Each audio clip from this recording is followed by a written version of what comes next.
as Paul and Ruud mentioned, the topic for today is growth.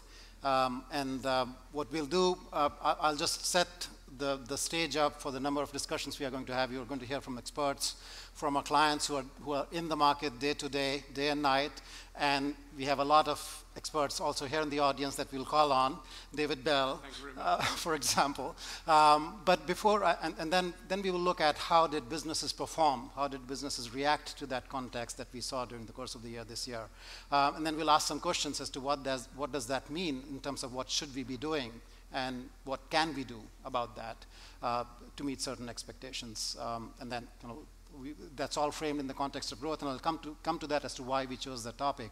But before I go and review what happened during this year, I want to look back 100 years. 2014 is a special year as a century. If you go back 100 years, the one thing that comes to everyone's mind is in 1914 is World War I. But I think there were a number of other things that took place in 1914 that have a huge impact even currently. And I'd like to take a look at them first and maybe ask some questions to warm people up. I don't know if anyone recognizes this picture. This is from, I think, September 1914. Any clues, any ideas as to what this group of people may be, what this may be about? Ruud, I'm sure you probably dream about this in your sleep. This is the first picture, the first gathering of the 12 Federal Reserve Board district banks. So although the Federal Reserve Act was passed in 1913, the Federal Reserve System was actually set up in 1914.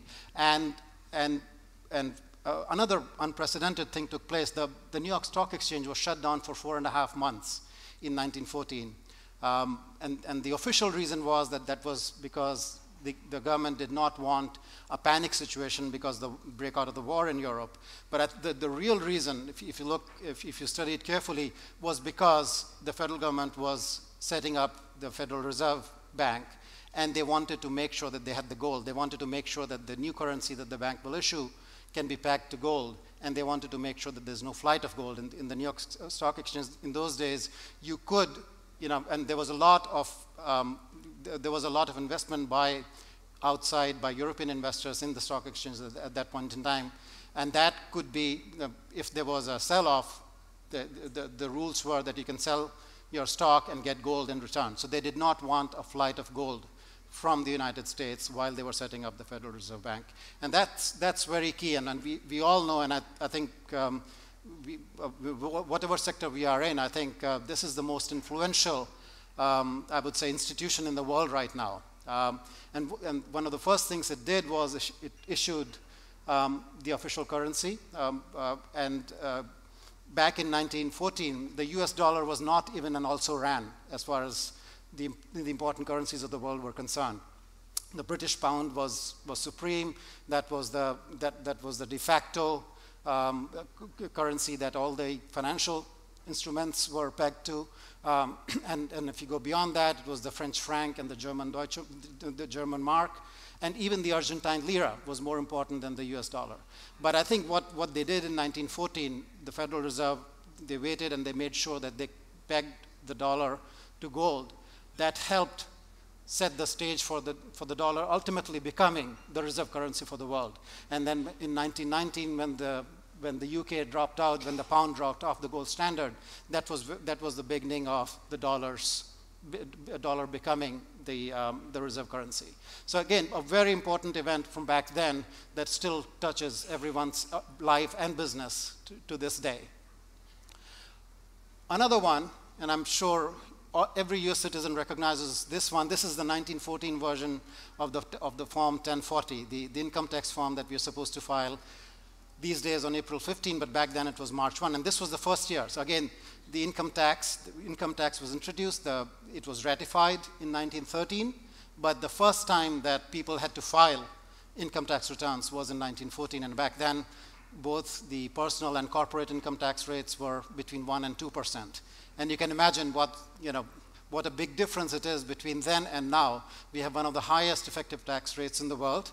And we heard during the course of this year a number of transactions that US companies were doing the so-called tax inversion transactions that were primarily aimed to make sure that they can stay competitive if they were to re-domicile outside of the US and have a tax rate that is more in line with the rest of the world. And we also had a number of companies that are in the natural resource sector or things like pulp and paper packaging that had a lot of pressure to turn into master limited partnerships. And I'm looking at international paper here, which has been in the news by some activist investors to say why shouldn't, because of your container board business, why shouldn't you turn into a master limited partnership to reduce your tax rate? In terms of innovation, a couple of things happened. This one, I don't know if anyone can guess as to what this is. This was a landmark event for world trade. This is the Panama Canal. It opened in 1914. And we will look at how world trade and trade volumes are doing this year. And there's a surprising element here. The other thing was that this is the first patent for a space rocket. Again, the patent was granted in 1914 to Robert Goddard. And what we have seen a number of space achievements this year. We had the European Space Agency land a probe on a comet, which was very exciting, the Philae probe. We had the Indian space program to launch a successful mission to Mars, the Chandrayaan mission that was done at a cost of less than the Hollywood movie Gravity. So there, huge achievement. And then there was China that did their moon spacecraft, Chang'e, that went around the moon and then landed safely last month in Inner Mongolia and the Gobi Desert. But I think one thing that you'll see missing is, for the first time, we don't have any achievement or any significant achievement from the US. The US has been, we used to invest about 4.5% of our budget, federal budget to space program back in the 1960s. It has now come down to 0.5%. So less than 0.5 cent of the taxpayers' dollars get spent on science and technology on the space program. And I think we are seeing that we are kind of gradually losing the edge that we had as far as being leaders in science and technology is concerned. And I think that is having a ripple down effect into corporate world, into industries. And we will see some of the impact of that. Now, coming back to World War I, if I look back at December 1914, just exactly 100 years ago, one of the most significant battles that was fought was this Battle of Lodz, where the German troops defeated the Russians. Again, if you look at this year, although they are not yet in battle mode, but there's a lot of tension between Western Europe and Russia. And I think some of what we saw in 1914 is beginning to play out again. Another thing, this is probably the last time we saw kangaroos in front of the pyramids. And I was going to ask Kurt as to what this could be. This is also from World War I, and I know that Kurt likes to rile the Australians, Mr. Bill Cordingley here. But this is the Australian and the New Zealand Armed Corps, the Anzac troops, on their way to Gallipoli, where they were defeated, crushed by the Turkish forces, and I think that formed basically that was the formation of the nationhood as far as Australia and New Zealand are concerned. And we see again today, this was the Middle East. It was even though 1914 was primarily a war in Europe, but Middle East was very much in the mix. It was in turmoil then. It is still in turmoil today. Now, coming back now to 2014, as Rod mentioned, a number of things we discussed last year. We talked about China, we talked about the commodity markets, we talked about equity markets, we talked about what companies were doing. It's pretty much played out as we expected, with some surprises. So if you look at China, we said that there was a slowdown in China, that slowdown has continued. For this year, I think the prediction for 2015 GDP is in fact below 7%. It'll be the first full year of a sub 7% growth since 1990 in China. But I think the one thing that has not slowed down, that was a surprise, was the growth of credit in China. That continues unabated. In fact, the rate has even slightly increased. And that gives us a little bit of concern. Because, and also another thing that we heard recently was that the Chinese government is thinking about introducing a deposit insurance program. Now that can mean two things. One is that they're really worried about the health of the financial system, which definitely is a worrying state of affairs, or that they're just preparing for market mechanisms to help with the soft landing that they all desire. But again, I think this is something that we will continue to have to watch out. It has implications for all of our businesses. Then if you look at commodity prices, of course, we all have seen the huge amount of decline in crude prices. We did predict it last year, but I think the extent of the decline is a surprise. Yesterday, the Saudi oil minister mentioned that they are planning for a $60 per barrel oil, which was unthinkable when we met last year at this point in time. And while that's good for consumers, there are some other implications. Look at who this will impact. Russia, clearly, I mean, whether you look at ruble, whether you look at Russian markets, they pretty much track oil price. And then there's Russia, there's Venezuela, there's Iran, there's Nigeria. I think all of those countries will be impacted. Even though consumers will benefit, it may have a lot of geopolitical ramifications that may complicate matters. And the reason, I mean, this is a dramatic chart. We talked about last year that US will no longer be the leading importer from OPEC. That place was taken by China. I think that happened in September of last year. But I think what the other even more dramatic change that took place this year was that oil production from all sources in the US has overtaken that of Saudi Arabia. And it is not that Saudi Arabia has cut down its production. In fact, it has maintained it in spite of a lot of calls for a cut down in production. So that's amazing. And if you look at that steep increase from 2005 to today, that is something that, you know, even though we talked about it quite a lot, but I think the extent of that increase was something that we did not predict. Then if you look at, we talked about Panama Canal in 1914, and ever since then, trade has played an important role in world growth. And if we track it over the number of years, in general, if you look at back in the 80s and 90s, if you look at the first derivative of GDP growth, global GDP growth, and trade growth, the growth in trade was about 2 times the growth in GDP. But of late, that has really come down, and this is something that, you know, we in business haven't really felt, because there has been a huge amount of trade from the Western Hemisphere to the Eastern Hemisphere, trade in commodities, trade, you know, as they call trade of water, when the water-rich nations like Brazil are exporting crops and animal protein to China. But one thing that you see there is that the contribution of trade to world growth has almost halved. It's gone from 2 times to 1 time. And I think that's, you know, we saw some of the reasons for that earlier this year. The WTO, we failed again to reach a trade agreement. A number of bilateral and multilateral trade agreements they're continuing to be negotiated, but they don't seem to be any closer to getting to the finish line.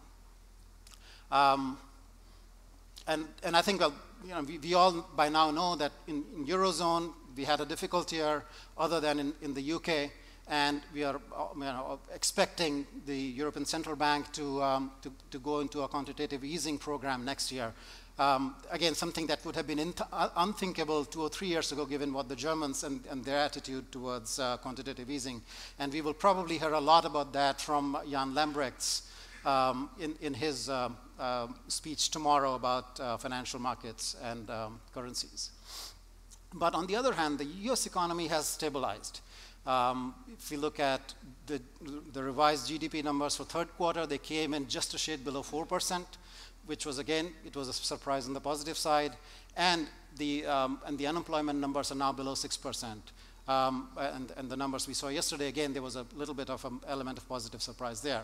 So that continues to be a good story, and we all expect that will continue, and the Fed at some point in time during next year, and the jury's out as to when they will start to raise rates. Now, what has the impact of all of this been on stock markets?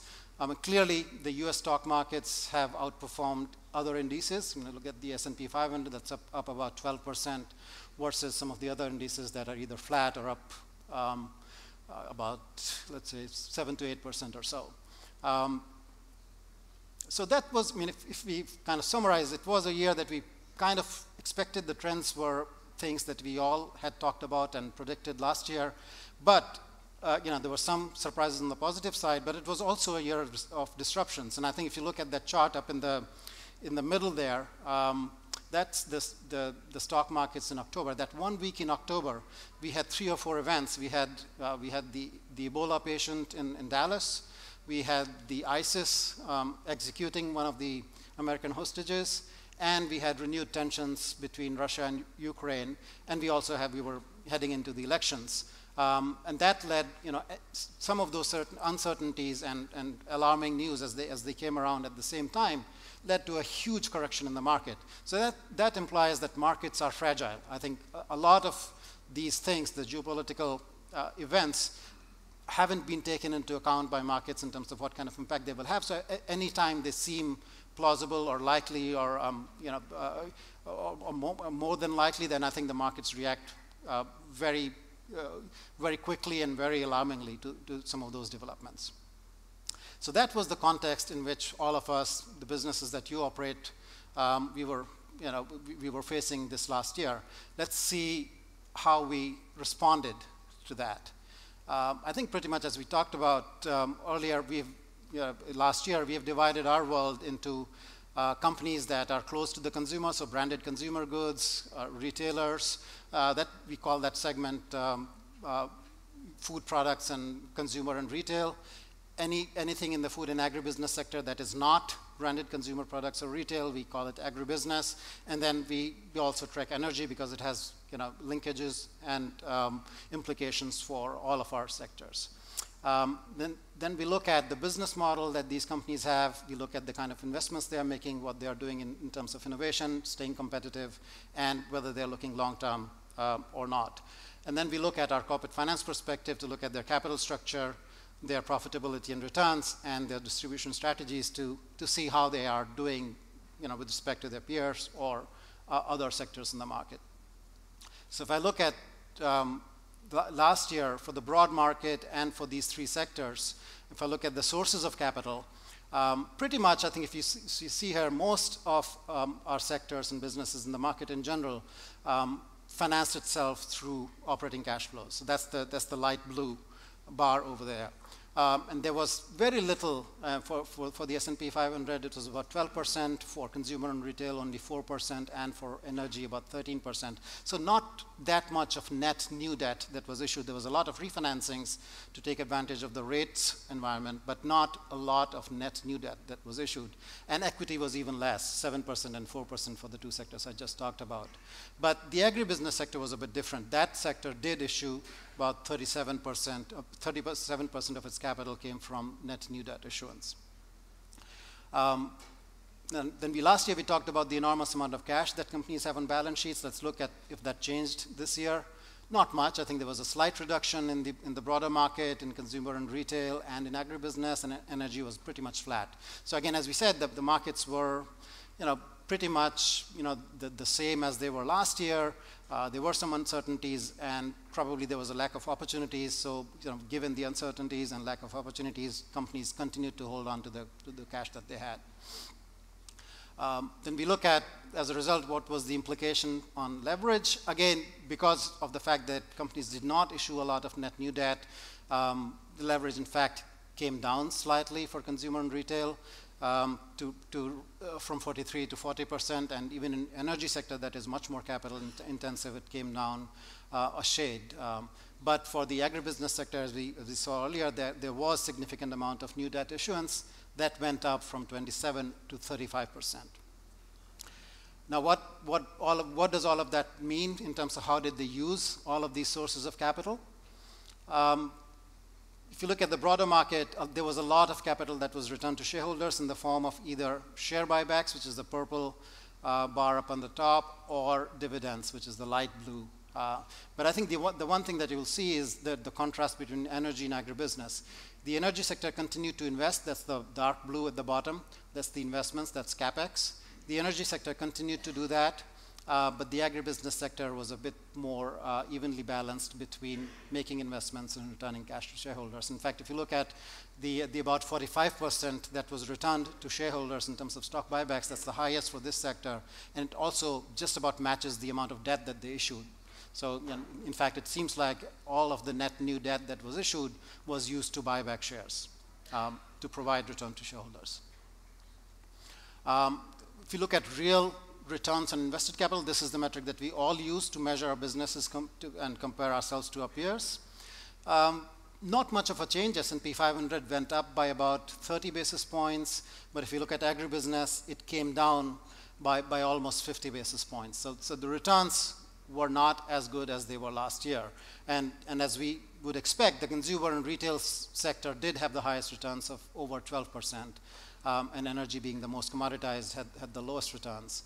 But I think the interesting point was that there was either a flat performance compared to last year or a slight reduction in profitability. And how did the markets react to that?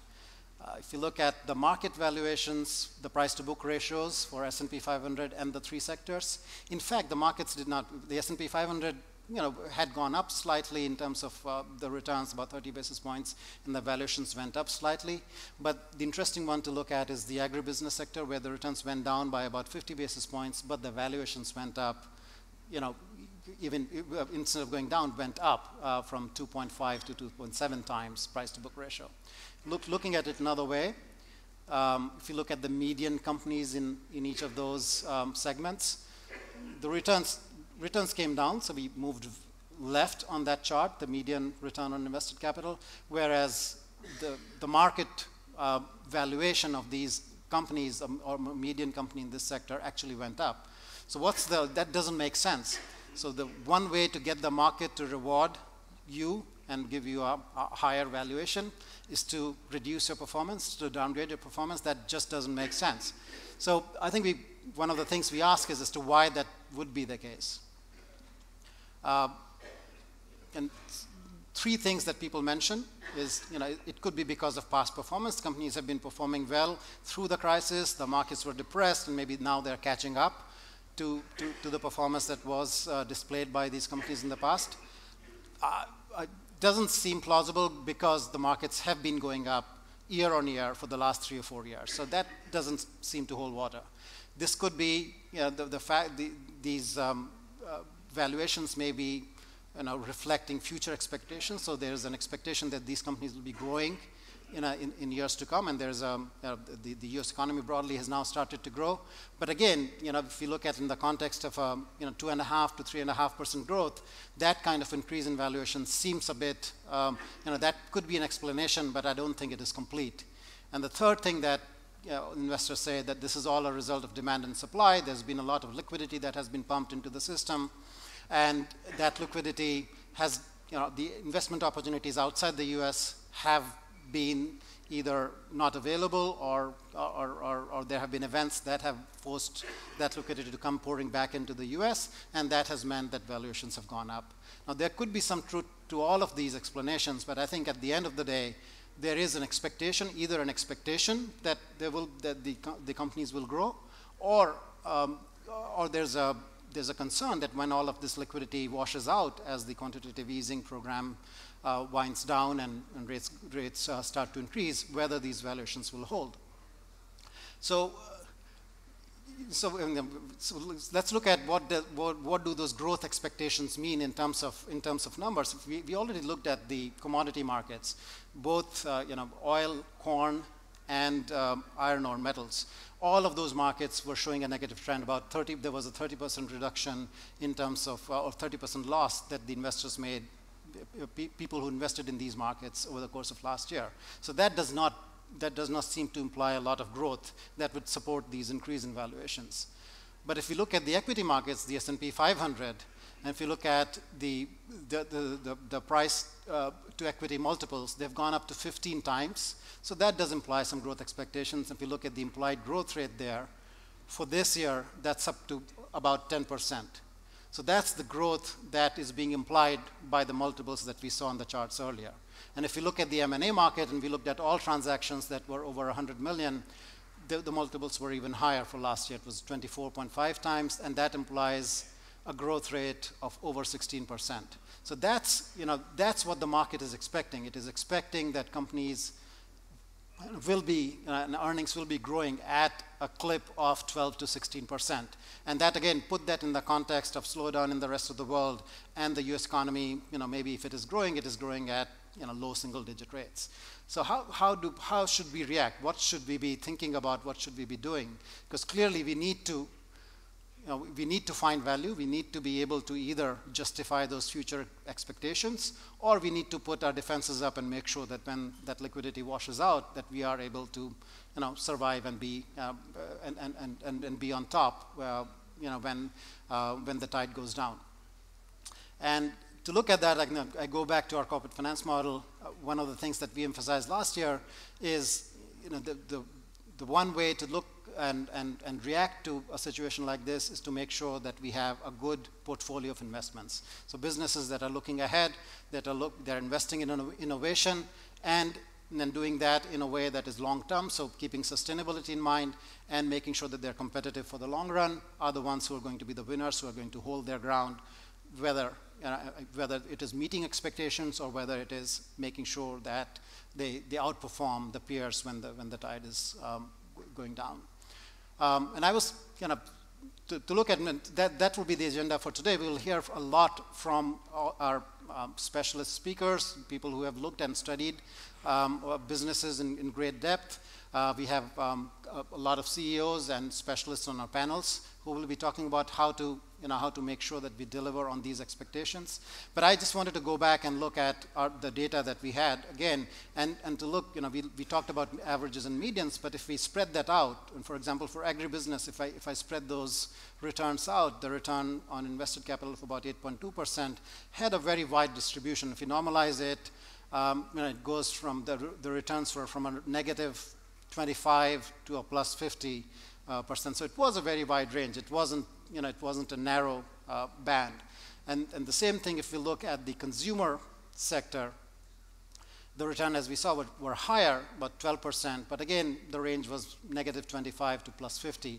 And if we superimpose that, what does it imply? I mean, in general, what you will say is, okay, so we are in an intrinsically low yielding business, which is the agribusiness. That's the 8.2% return, median return.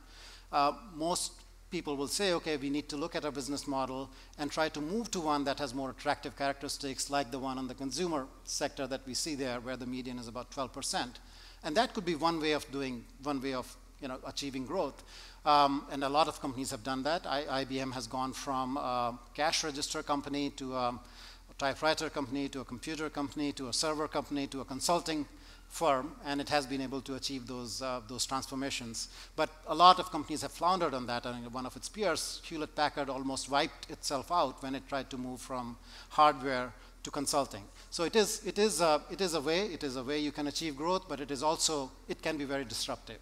And the probability of success will all depend on how well you've prepared yourself to make that change. But I think the other thing companies can also do is to move. Let's say if you're an average company in an intrinsically low yielding sector, if you just move and become a high quartile performer in that sector, as I've shown in the arrow here, you move from a 8.2% return to over a 25% return. But I think more interestingly, you would have outperformed about 60% of the companies in that the more attractive, the more high-yielding sector. And that's one of the things I'd like the panelists and you all to think about, which is the better choice, to move to a new business model, or to look at what you know best and look in your backyard and try and do things better, try to make investments in things that you know, and then to move to be a better player in your own sector. And as I was looking at it, I was trying to look for examples of companies who have successfully made this transition. And I found one sector which I think almost all of you from the US would know and recognize, and I'll ask you to identify it a bit later. But I looked at one sector and I looked at the last 5 years, and I divided it into four quartiles. And there were some participants in this sector that did the same thing day in and day out, pretty much made the same kind of investments, made the same kind of products, and some companies did that well. That's the arrows up on top, and they kind of stayed in the top quartile. Some of them were consistently in the bottom quartile, but they continued to survive. But And in this particular sector, there was this particular example that's shaded in green. There was one participant that was pretty much, other than a couple of odd years, that was generally in the top quartile all throughout the period I looked at. And there was another participant that started out in the bottom, and other than one odd year in 2011, stayed in the bottom quartile. But there was another one, that's the one on this chart, that started out right at the bottom and had a plan, made some investments, made some management changes, made some operational changes, and actually climbed all the way up to the top by the end of the period that I looked at in 2013. Any guess as to what this sector or industry might be? David, you study a lot of sectors. You study a lot of sectors. Do you have... Chicken, meat, protein. Okay. Well, this was the NFL. So, it was the Seattle Seahawks. They started out right at the bottom and went up right to the top in 2013. And they did it, and if you study them, they did it in a very planned way. And they made some changes, not dramatic changes, but changes that ultimately led them to be at the top. And we can all guess who the team that was consistently generally at the top and the team that's consistently generally at the bottom are. But I think with that, I'll hand over to Paul to start, because I think these are the questions that I would like to get some answers on. And I think, Paul, first you will be framing the challenges, and then I think we'll move on to some of the answers in the panels. Thank you.